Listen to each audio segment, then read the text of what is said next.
रात में जब मैं फोन चला रहा था तो मेरे पास एक मैसेज आया। इसमें ऐसा लिखा था कि केएल राहुल शादी के कारण श्रीलंका टी20 सीरीज नहीं खेलेंगे। वो देखकर मेरे को इतनी खुशी हुई, मैं बता नहीं सकता शब्दों में। इतनी खुशी क्योंकि भाई केएल राहुल की जैसी फॉर्म चल रही है, हम बिल्कुल भी नहीं चाहते कि हमारी टीम में केएल राहुल रहे ताकि वो टीम की एस्टेस करावे। और केएल राहुल रहते तो शायद कप्तानी भी करते, इसलिए भाई बच गए केएल राहुल से। आपको पता ही है सुनील शेट्टी टीम इंडिया का बहुत बड़ा फैन है, इसलिए भाई अंडरकवर एजेंट के तौर पर आतिया शेट्टी को भेजा केएल राहुल के पास शादी करने के लिए, ताकि टीम इंडिया को बचा सके। आप कमेंट में जरूर बताइएगा आपको क्या लगता है, क्या केएल राहुल को वाइस कैप्टन बनना चाहिए था टी20 सीरीज में या नहीं बनना चाहिए था। कलेजा ठंडा हो गया। देखो दोस्तों, भले हम बांग्लादेश से टेस्ट सीरीज 2-0 से जीत गए, लेकिन कुछ जीतने को कुछ महसूस हुआ, ऐसा लगा कि यार हम बांग्लादेश से मैच जीत गए। मतलब बांग्लादेश से टेस्ट सीरीज जीतने का मतलब कुछ खुशी हुई है। मतलब यार ऐसा लग ही नहीं रहा कि कुछ खुशी हुई है। क्यों? क्योंकि भाई बांग्लादेश जैसी टीम से अगर हम इतनी बुरी तरीके से हार के जीत रहे ना, तो भाई क्या मतलब है हमारी टीम का। मतलब आखिरी मैच में तो भाई ऐसी कंडीशन हो गई थी हमारी, वो मैच हार ही गए थे हम। वो तो अच्छा हुआ श्रेयस अय्यर ने और रविचंद्रन अश्विन ने मैच जिता दिया था हमको। भाई हालत खराब कर दी थी बांग्लादेश ने हमारी। मतलब फिर हम बोलते हैं कि भाई हम तो वर्ल्ड टेस्ट चैंपियनशिप का फाइनल खेलेंगे। भाई तुम बांग्लादेश जैसी टीम से अगर नहीं निपट पा रहे ना, तो भाई फाइनल नहीं खेल सकते तुम।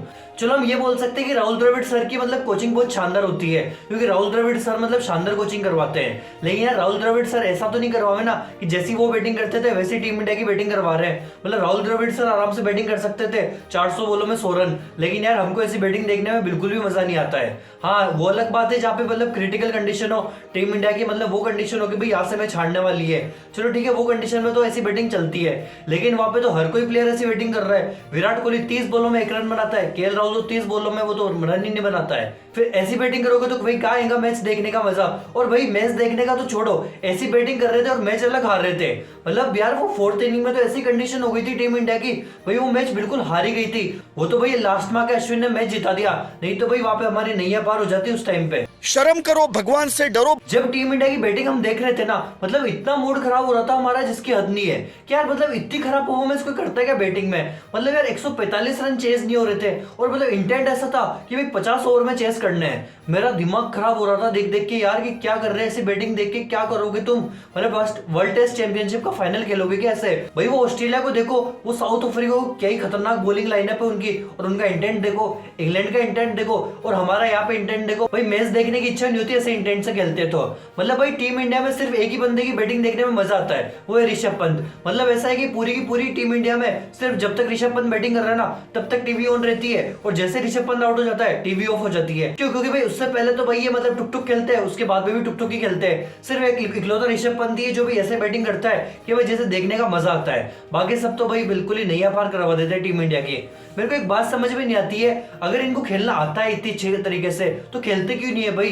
केएल राहुल भाई टी20 में क्या ही खतरनाक प्लेयर है, क्या ही शानदार परफॉर्मेंस करता है। विराट कोहली को तो आपको पता ही है, विराट कोहली एक बार फॉर्म आ जाता है तो भाई वो धागा खोल देता है। लेकिन यार इनका भरोसा नहीं है, पता ही नहीं क्या हो गया है। या तो भाई राहुल द्रविड़ की कोचिंग में कुछ गड़बड़ है कि राहुल द्रविड़ बोलता है कि नहीं भाई तुम डिफेंस जाके करो, मतलब आराम आराम से रन बनाओ, या तो ऐसी कुछ गड़बड़ है या कुछ और गड़बड़ है।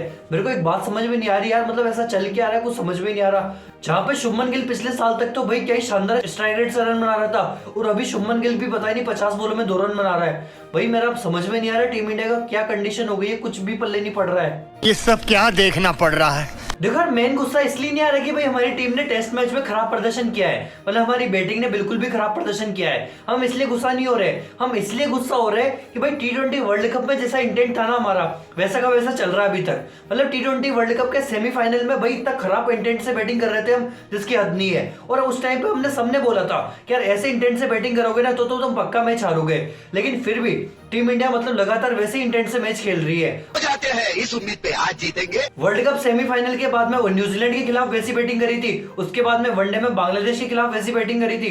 बांग्लादेश के खिलाफ तो बैटिंग भाई ऐसी करी थी, मतलब हालत खराब कर दी थी बांग्लादेश वालों ने, इतना बुरी तरीके से हराया था जिसकी हद नहीं है। मतलब बांग्लादेश से तुम ओडीआई मैच हार रहे हो यार, शर्म आनी चाहिए। अब चलो ठीक है हार गए कोई दिक्कत नहीं है, और बांग्लादेश से हार गए तो तुम जिम्बाब्वे से भी हार सकते हो, उसमें कोई भी दिक्कत नहीं है। लेकिन यार इंटेंट तो दिखाओ, कुछ इंटेंट ही नहीं दिख रहा, समझ में नहीं आ रहा, रन बनाने की इच्छा ही नहीं है। वो तो आखिरी मैच में चलो ठीक है ईशान किशन ने थोड़ा सा बता दिया था कि भाई ऐसे खेलते हैं, लेकिन पूरी के पूरे सीरीज में तो हम ऐसे बैटिंग कर रहे थे कि हमको खुद को समझ में नहीं आ रहा था इंटेंट दिखाना कहाँ पे है, बॉलिंग में दिखाना है, बैटिंग में दिखाना है, फील्डिंग में दिखाना है। बेकार है भैया, मैं तो टूट गया।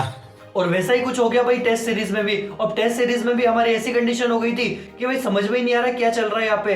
मतलब केएल राहुल 30 बॉलों में 3 रन बना के खेलते हैं, फिर बाद में आउट हो जाते हैं। शुभमन गिल भी थोड़े टाइम में बाद में आउट हो जाते हैं। अब विराट कोहली की फॉर्म ही नहीं आ रखी है। विराट कोहली भी पता नहीं कौन से व्यवहार में चले गए, पुजारा को कॉपी कर लिया। बेचारा पुजारा फिर भी फास्ट खेलने लग गया, मतलब पुजारा फास्ट खेलने लग गया और बाकी सारे प्लेयर्स धीरे खेलने लग गए। मेरे को समझ में नहीं आ रहा पुजारा को कौन सी जड़ी बूटी खिला दी और बाकी को कौन सी जड़ी बूटी खिला दी। मतलब बिल्कुल रेसिप्रोकल कर दिया, ऊपर नीचे कर दिया। मेरे को कुछ भी यार पल्ले ही नहीं पड़ रहा टीम इंडिया का चल क्या रहा है अभी।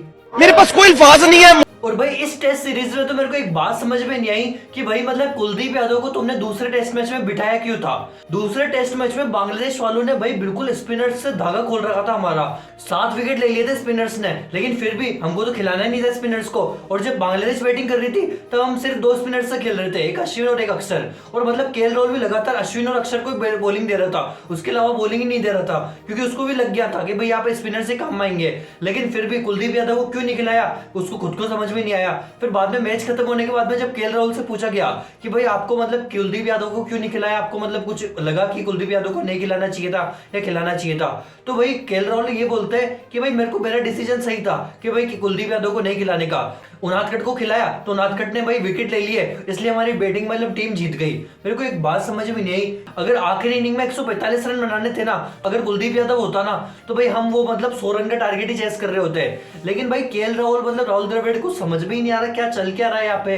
पता नहीं कब कौन चेंज हो जाता है, कब क्या चेंज हो जाता है। ऐसा मत करो मेरी जान। इसलिए वसीम जाफर ने भी एक ट्वीट किया है। दरअसल वसीम जाफर ने ये बोला है कि मतलब जो बॉर्डर गावस्कर ट्रॉफी के लिए ऑस्ट्रेलिया इंडिया खेलने आएगी ना, उस मैच में अगर रोहित शर्मा फिट हो जाते हैं तो भाई केएल राहुल को बाहर बिठा देना। क्यों? क्योंकि भाई केएल राहुल की परफॉर्मेंस वैसी चल रही है जैसी मतलब अभी बॉलीवुड की एक्टिंग चल रही है, तो इसलिए भाई केएल राहुल को तुम बाहर ही बिठा सकते हो। अब आथिया शेट्टी के साथ केएल राहुल की शादी होगी तो भाई को थोड़ा सा घूमने फिरने का टाइम दे दो और केएल राहुल को बाहर बिठा दो और उसकी जगह शुभमन गिल और रोहित शर्मा से ओपनिंग करवा लो, सबसे बेस्ट है। क्यों? क्योंकि भाई गिल ने भाई शानदार बैटिंग करी है, उसने शतक भी मारा है और उसने दिखाया भाई कि मतलब मैं बैटिंग कर सकता हूँ। और रोहित शर्मा का तो पक्का है, कप्तान है तो वो खेलेगा ही खेलेगा, इसलिए भाई केएल राहुल को साइड में बिठा सकते हो। आप कमेंट में जरूर बताइएगा आपको क्या लगता है, केएल राहुल को बाहर बिठाना चाहिए या गिल को बाहर बिठाना चाहिए, आप कमेंट में जरूर बताइएगा। क्यों? क्योंकि भाई केएल राहुल की बैटिंग मतलब मेरे को समझ में ही नहीं आ रही यार क्या चल रही है। पिछले 6 महीने से तो हम ये उम्मीदें लगा रहे हैं कि अब बैटिंग अच्छी करेगा, अब बैटिंग अच्छी करेगा, अब बैटिंग अच्छी करेगा, क्या पता शादी के बाद अच्छी बैटिंग करे। लेकिन भाई इतना वेट नहीं करूंगा मैं, भाई इतना वेट करने में लग गया ना तो वर्ल्ड कप 3-3 निकल जाएंगे हमारे, हम वेट ही करते रह जाएंगे। क्यों? क्योंकि भाई शादी के बाद तो इनकी इंजरीज हो जाती है, क्योंकि शादियों में मतलब कुछ ज्यादा ही मेहनत कर लेते ही हैं, इसलिए इंजरी हो जाती है। तो फिर बाद में भाई इनको टाइम देना पड़ता है 6-7 महीने का, फिर ये सीधा वर्ल्ड कप में खेलते हैं और वर्ल्ड कप में इतना अच्छा परफॉर्मेंस करते हैं कि पहला ओवर तो ये मेडन खेलते हैं। भाई केएल राहुल से मेरी कोई दुश्मनी नहीं है, ऐसा नहीं कि केएल राहुल से मेरी कोई पर्सनल दुश्मनी है, लेकिन यार अगर परफॉर्मेंस नहीं करेंगे ना और टीम इंडिया का भला नहीं चाहेंगे तो भाई गुस्सा तो आएगा यार, मतलब बुरा तो लगेगा यार। ऐसे ही कल की तारीख में आईपीएल चालू करवा दो तुम, मतलब ऑरेंज कैप की रेस में सबसे पहले नंबर पर तो केएल राहुल हो जाएंगे। तो भाई मेरी बस यही उम्मीद होती है कि यार अगर तुमको रन बनाने होते हैं ना तो भाई टीम इंडिया के लिए रन बनाओ। अपनी आईपीएल फ्रेंचाइजी के लिए तो हर कोई रन बना लेता है, इससे तो बढ़िया टीम इंडिया के लिए रन बनाओ ना यार। तुमको भाई दुआ मिलेगी हमारी, ताकि हमको उम्मीद होगी कि यार ये हमारा बेस्ट बैट्समैन है। अगर तुम टीम इंडिया के लिए रन नहीं बनाओगे तो भाई यार फिर यार मूड खराब हो जाता है यार हमारा यार, प्लीज यार।